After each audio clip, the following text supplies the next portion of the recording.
transfer data in your Samsung Galaxy A12. So let's get started. So first of all, go to your Play Store and install a app which is, as you can see on your screen, which name is Samsung Smart Switch Mobile. Okay, just install this. When you install this, the logo is on your home screen, and open this app.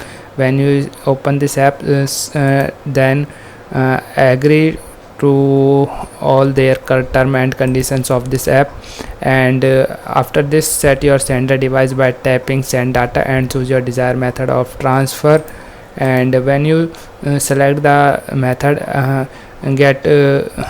when you select the method, after this, if you see get connected screen, go to the second device, open the app and choose receive data to set a new device as a receiver, and wait for a second. And after that, when you see this interface, choose a operation system of your old mobile, and your device should find each other after a few seconds.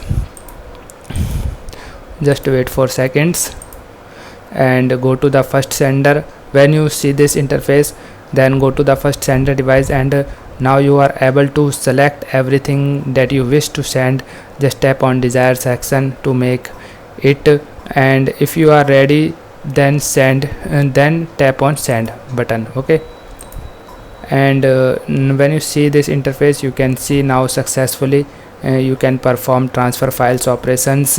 Now you know how to send everything you want to fast and smoothly. Okay, so that's all in this video. I hope you like this video. If you like this video, then please hit a like button. Thank you.